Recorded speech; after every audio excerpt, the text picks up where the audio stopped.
ஸ்டூக்கர் ஆப்ல வந்து எல்லாம் பார்த்துருந்துருப்பீங்க, டைம் டேபிள் வந்திருந்திருக்கும். அண்ட் இதை பத்தி ஒரு 5 o'clock நம்ம அட்மின்ஸ் வந்து டெலிகிராம் குரூப் அண்ட் வாட்ஸ்அப் குரூப்ல வந்து ஷேர் பண்ணியிருந்திருப்பாங்க.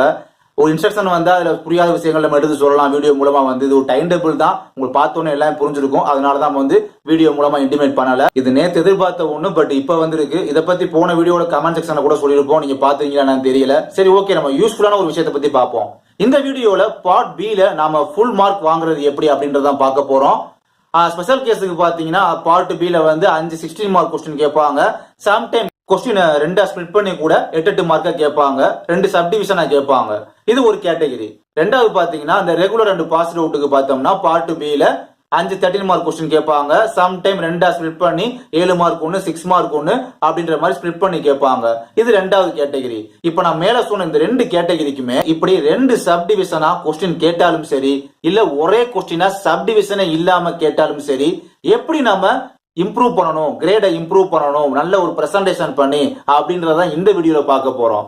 ஃபர்ஸ்ட் சப்டிவிஷன் கொஸ்டின் கேட்கும்போது அதுவே ஒரு தியரி சப்ஜெக்டா இருந்துச்சுன்னா ஃபர்ஸ்ட் டைட்டில் போட்டுக்கிருவீங்க, அப்புறம் டயக்ராம் வரைவீங்க, டயக்ராம் வரைஞ்சிட்டு பார்ட்ஸை போட்டுக்கிருவீங்க, பார்ட்ஸை தான் மென்ஷன் பண்ணுவீங்க. ஆனா இப்படி டயக்ராம் வரையும் போது பிளாக் பென்ல வரைங்க, ஏன்னா நீங்க பார்த்து தான் டிரா பண்ண போறீங்க. பென்சில டிரா பண்றதை விட இதனால பிளாக் பென் யூஸ் பண்ணி டிரா பண்ணும்போது அந்த டிராயிங் நல்லா ஷோ ஆகும். சோ பாக்குறதுக்கு நல்ல ஒரு இம்ப்ரெசிவா இருக்கும்.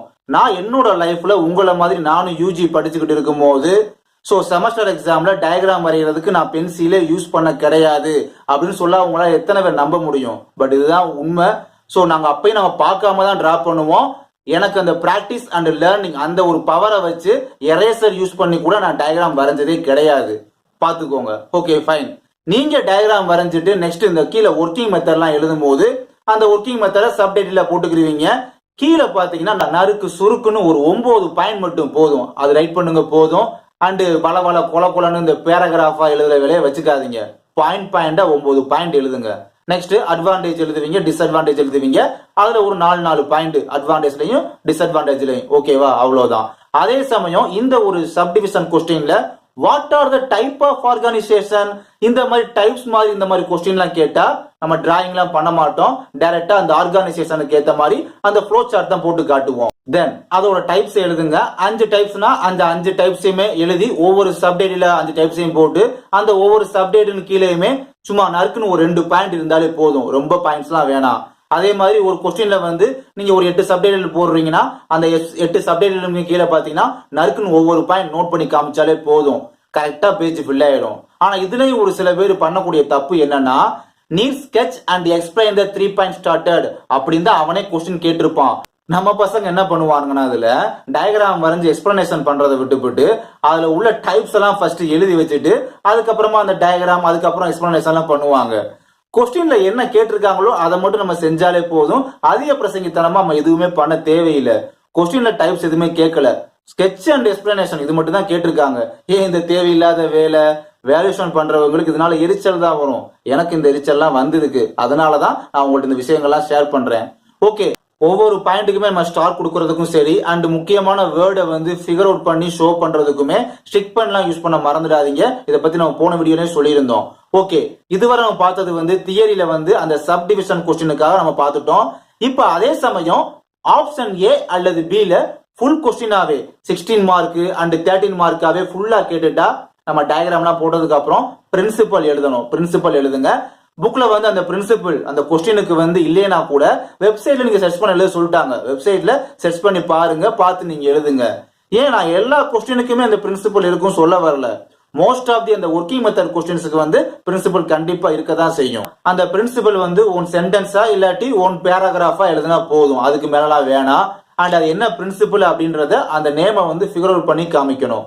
அண்ட் அடுத்து ஒர்க்கிங் மெத்தட் இதுல வந்து ஒரு 14 பாயிண்ட் எழுதினா போதும். நம்ம சப்டைட்டில் இந்த கொஸ்டின்ல பார்க்கும்போது 9 பாயிண்ட் சொல்லியிருப்பேன், பட் இது ஒரு பிக் கொஸ்டின் அப்படின்றதுனால ஒரு 14 பாயிண்ட் எழுதினா போதும். நெக்ஸ்ட் வந்து மெரிட் அண்ட் டிமெரிட்ஸ் இதெல்லாம் பாத்தீங்கன்னா எழுதி முடிச்சுட்டு அது கீழே வந்து அப்ளிகேஷன், அப்புறமேட்டு அந்த மெரிட் அண்ட் டிமெரிட்ஸ்லயும் பாத்தீங்கன்னா வழக்கம் போல அந்த 4 பாயிண்ட் எழுதிக்கோங்க. அப்ளிகேஷன் சொன்னேன் பார்த்தீங்களா லாஸ்டா, இந்த அப்ளிகேஷன் வந்து சப்டைட்டில போட்டுக்கிட்டு அப்ளிகேஷன்ல ஒரு 2 பாயிண்ட் மட்டும் எழுதிக்கோங்க. இப்படிதான் தனித்தனியா ஸ்பிளிட் பண்ணி இந்த மாதிரி நமக்கு வந்து காமிச்சாதான் மார்க் அள்ளி போடுறதுக்கு மனசு வரும். இதையெல்லாம் விட்டு போட்டு சும்மா ஒரு டயக்ராம்ன்ற பேர்ல என்னத்தையா கிறுக்கி தள்ளிட்டு போனோம், எக்ஸ்பிளனேஷன்ன்ற பேர்ல ஒரு பேராகிராஃபா 2 பேராகிராஃபா சும்மா கலந்து கட்டி அடிச்சோம் அப்படிலாம் பண்ணீங்கன்னா 16 மார்க்ல போடுற இடத்துல பாதி மார்க் கூட உங்களுக்கு ப்ரொவைட் பண்றது ரொம்ப கஷ்டம். ஓகேவா? இங்க வந்து பிரசன்டேஷன் அப்படின்றது ரொம்ப ரொம்ப முக்கியம் அப்படின்றதுக்காக தான் இந்த ஒரு வீடியோ இப்படிலாம் பண்ணுங்கன்னு சொல்லி. ஓகே, அடுத்து நம்ம பார்க்க போறது ப்ராப்ளமேட்டிக். சோ இதுல வந்து சப்டிவிஷனா இருந்தாலும் சரி, இல்ல அந்த ஃபுல் மார்க் 13 மார்க் 16 மார்க் அந்த மாதிரி கொஸ்டினா இருந்தாலும் சரி, உங்களுக்கு ஆல்ரெடி இதை பத்தி தெரியும். ஃபர்ஸ்ட் கிவன் டேட்டா, அடுத்து 2 5 மூணாவது வந்து சொல்யூஷன், நாலாவது வந்து யூஸ்டு ஃபார்முலா, அஞ்சாவது வந்து என்னது ரிசல்ட். இப்படிதான் போட்டு இந்த ஆர்டர் தான் எழுதுவீங்க. இதுதான் ஆர்டர்.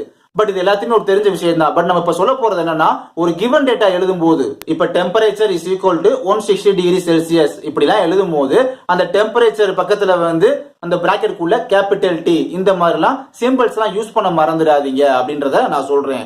தென் அந்த கிவன் டேட்டாலையும் சரி அண்ட் 2 5 ரிசல்ட் எல்லாத்துலயும் தான் சொல்றேன். For example, external temperature is equal to 160 degree Celsius, கீழே internal temperature is equal to 120 degree Celsius இப்படி ஃபுல் ஃபார்ம்ல எழுதணும். அந்த ஃபுல் ஃபார்ம் பக்கத்துல போட மறந்துடாதீங்க.